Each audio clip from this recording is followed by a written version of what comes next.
सफ़रनामा 09 once again. आज हमारा सफ़र आज पहुंचा है दिल्ली के रेड फोर्ट में, जो कि दिल्ली की हिस्टोरिकल इमारत है और यहीं से दिल्ली की राजधानी बनने का सफ़र शुरू हुआ था। तो चलिए हम अपना सफ़र शुरू करते हैं और आपको सैर कराते हैं रेड फोर्ट यानी लाल किले की। लाल किले का जो नियरेस्ट मेट्रो स्टेशन है वो लाल किला ही है। ये वायलेट लाइन पे पड़ता है। जैसे ही आप मेट्रो स्टेशन से निकलेंगे आपके लेफ्ट साइड में ये देखिए आपको लाल किला नजर आ जाएगा। अगर आप लाल किले का टिकट ऑनलाइन भी बुक कर सकते हैं। आप आएंगे, टिकट की जो कॉस्ट है वो एडल्ट की 50 रुपीज़ है। आप यहाँ से QR कोड स्कैन करके भी टिकट बुक कर सकते हैं, या फिर आप जो है ना खिड़की से भी अपना टिकट परचेज कर सकते हैं। ये देखिए ये टिकट काउंटर है। लाल किला पुरानी दिल्ली में स्थित है और लाल किले को इसकी दीवारों जो लाल बलुआ पत्थर से बनी है उसकी वजह से इसे लाल किला कहा जाता है। लाल किला इंडिया की आन बान और शान है और आज़ादी का प्रतीक रहा है। लाल किला तकरीबन 250 एकड़ में फैला हुआ है। लाल किले का निर्माण मुगल बादशाह शाहजहां ने जब अपनी राजधानी आगरा से दिल्ली शिफ्ट की थी तब बनवाया था और इसका निर्माण 1638 से 1648 ईस्वी के बीच तकरीबन 10 साल में हुआ था। ये देखिए तब से आज तक कंटिन्यूअस इस पे तिरंगा झंडा फहराया जा रहा है। लाल किले का जो डिज़ाइन था वो फेमस आर्कियोलॉजिस्ट उस्ताद अहमद लाहौरी ने बनाया था, जिनके नाम पर लाल किले का मेन गेट है उसे लाहौरी गेट रखा गया था।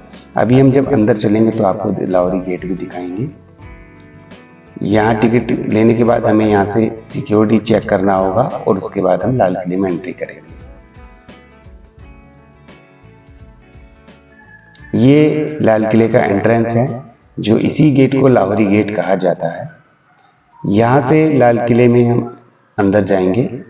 जैसे हम लाल किले के इस गेट में अंदर जाते हैं तो ये देखिए चारों तरफ आपको काफ़ी चौड़ी एक खाई नज़र आएगी, जो उस वक्त सिक्योरिटी पर्पज से बहुत इंपॉर्टेंट रोल प्ले करती थी।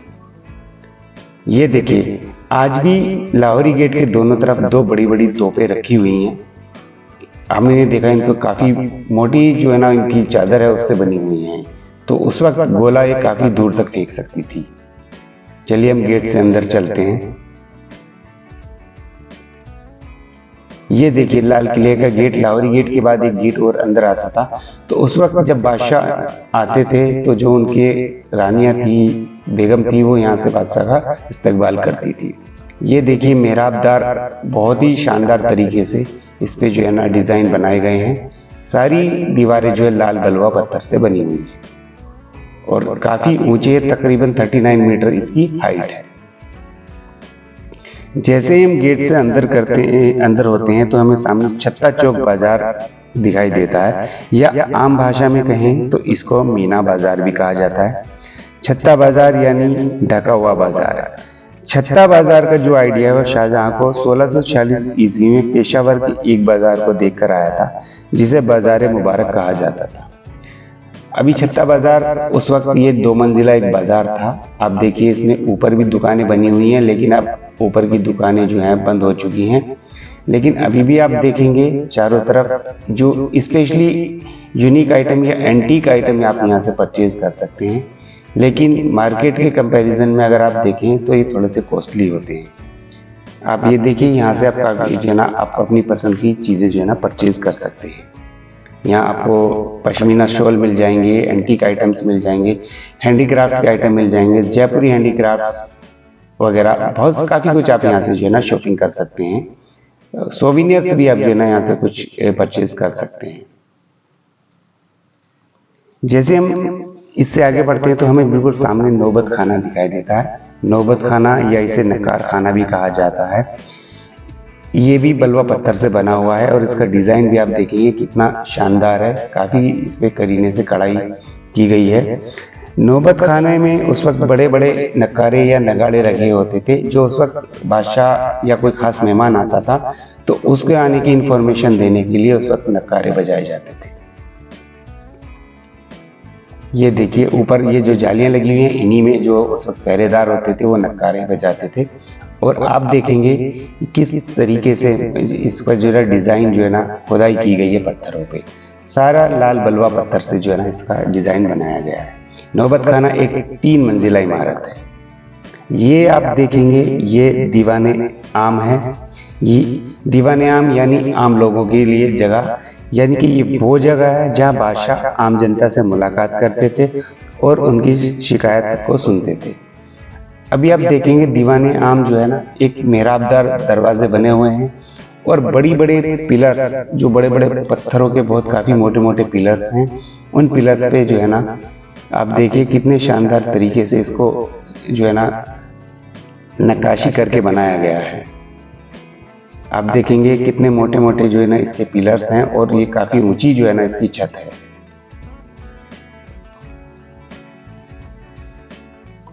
अभी हम देखेंगे, देखिए वो सामने नौबत खाना है और नौबत खाने से ये सीधा रास्ता आप देख रहे हैं बीच में आ रहा है, ये सीधा जो है दीवाने आम की तरफ आता है। इसके दोनों तरफ काफ़ी शानदार बगीचे बने हुए हैं और ये देखिए छत में हर जगह आपको एक ये उस वक्त वेंटिलेशन के लिए जैसे आजकल एग्जॉस्ट फैन होते हैं, कुछ उस तरह का कोई सिस्टम दिया गया है। आप देख सकते हैं ये कितना बड़ा जो है बादशाह का दरबार होता था उस वक्त। यहाँ ये बादशाह का जो इस गेट से एंट्री करते थे और वहां से ये जो है ना इस ताज पे जो है ना जाते थे। ये बादशाह का सिंहासन होता था जहाँ पे वो बैठ के आम जनता की फरियाद सुनते थे। ये भी काफी खूबसूरत है, सफेद संगमरमर पत्थर का बना हुआ है और काफी नक्काशीदार डिजाइन इसमें किए गए हैं। ये देखिए कितना बड़ा जो है ना नौबत खाना है। अभी हम आगे चलेंगे, ये आपको दिखाएंगे। इधर ये मोती मस्जिद है, उसमें काफी बड़ा एक पार्क आपको दिखाई देगा। इसके अलावा इसके साइड में दीवाने खास और जो बादशाह के कुछ खास महल थे वो हैं, उनको भी हम एक्सप्लोर करेंगे।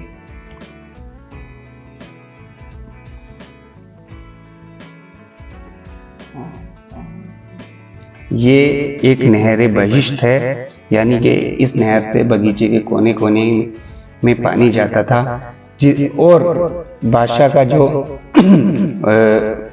इनका मेन कमरा था वहां तक भी पानी का इस तरह से इंतजाम किया गया था कि इसमें अंदर तक पानी चाहिए था और जिसकी वजह से ये काफी ठंडा रहता था। ये हमारे सामने आप देखेंगे ये रंग महल है। ये उस वक्त काफी आलीशान होता था और आलीशान चित्रकारी से सजा हुआ बादशाह का एक इसमें पर्सनल रूम होता था। ये टोटल सफेद संगमरमर का बना हुआ है। ये बादशाह का खास महल है या बादशाह का निजी महल है। इसमें 3 कमरे हैं जिसे दीवाने खास की तरफ जो है ना ये बने हुए हैं और इसमें एक तस्बीह खाना भी है, यानी इबादत खाना, जहाँ बादशाह अपनी बेगम के साथ इबादत करते थे या बादशाह अपनी बेगम के साथ रहते थे। ये देखिए, इसमें भी देखिए कितनी शानदार जो है नक्काशी आप देख सकते हैं। टोटल सफेद संगमरमर का ये बना हुआ है। ये बादशाह का दीवाने खास महल है, यानी कि जो बादशाह के वीआईपी गेस्ट होते थे उनके ये दीवाने खास संगमरमर से बना हुआ है। और उस वक्त कहा जाता है कि दीवाने खास में संगमरमर की चौकी पे मयूर सिंहासन भी रखा हुआ था, जिसे 1739 में नादिर शाह उठाकर ईरान ले गया था। ये आप देखेंगे संगमरमर से जो है ना मेहराबदार दरवाजे बने हुए हैं, छत में बहुत ही शानदार नक्काशी की गई है और संगमरमर पे ही आप देखेंगे इसकी जो दीवारें हैं उन पे भी काफी शानदार नक्काशी की गई है। रंग बिरंगे फ्लावर्स जो है ना इस पे बनाए हुए हैं। ये देखिए कितने शानदार तरीके से इन फ्लावर्स को उस वक्त संगमरमर में रंग भर के बनाया गया है। छत का डिजाइन बहुत ही खूबसूरत है, आप देख सकते हैं इसमें।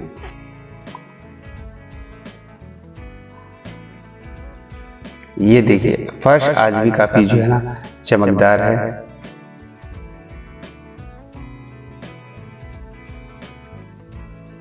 दीवाने खास और इसके बराबर में जो है बादशाह का शाही हमाम होता था। शाही हमाम में बादशाह अपनी बेगम के साथ जो है ना बात लेते थे।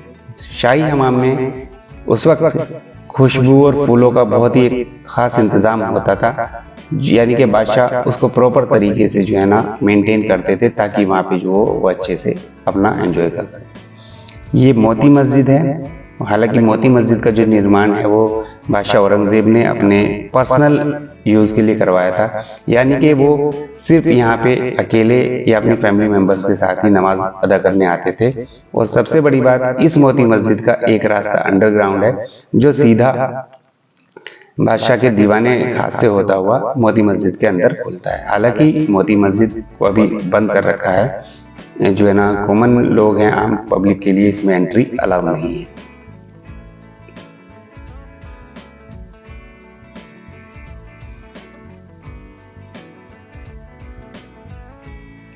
ये जफर महल है, जिसका जो निर्माण है वो बहादुर शाह जफर ने 1842 ईस्वी में करवाया था। बीच में आप देखेंगे कि जो है ना ये काफ़ी बड़ा, ये उस वक्त बीच में हमाम मौजूद है, उसमें पानी भरा होता था। और इसके दोनों तरफ आप देखेंगे आइडेंटिकल जो है ना स्ट्रक्चर बने हुए हैं, जिन्हें सावन और भादो कहा जाता है। यानी कि जो ये महल हैं इसमें संगमरमर के पत्थर से बने हुए हैं और इनका डिज़ाइन काफ़ी खूबसूरत है। इन तीन साइड से आप देखेंगे तीन दरवाजे हैं। सामने एक बड़ा दरवाज़ा है, बीच में और साइड के 2 दरवाजे छोटे हैं। और इसमें भी काफ़ी खूबसूरत तरीके से जो है ना नक्काशी की गई है। ये देखिए, इसमें भी काफ़ी खूबसूरत तरीके से आप देख सकते हैं नक्काशी की गई है। ये अब 250 एकड़ में किला फैला हुआ है, उससे आप अंदाज़ा लगा सकते हैं कि कितने बड़े बड़े जो है ना पार्क हैं।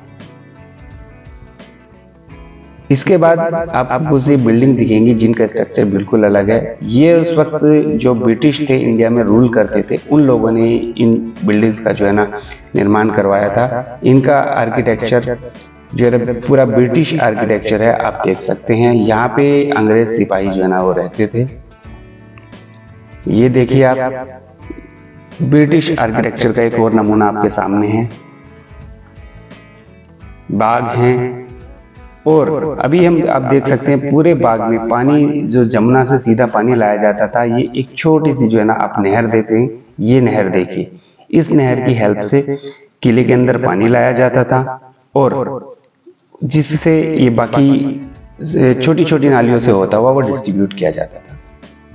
ये आप देखेंगे जो दीवार है, कितनी मजबूत दीवार है। ये जहाँ पे आपको एक गुंबद जैसे दिखाई दे रहे हैं, ये उस वक्त जो है ना इनकी चौकियाँ होती थी। और यहाँ पे नीचे आप देख सकते हैं कमरे बने हुए हैं, जहाँ पे जो है ना सैनिक जो है ना उस वक्त रहते थे। इस चौकी में ऊपर पहरेदार होते थे और मेहराबों में जो है ना छेद बने हुए थे, जहाँ से वो बंदूक वगैरह चलाते थे। दीवार की कुल ऊंचाई जो 28 से 39 मीटर के आसपास जो है ना मानी जाती है।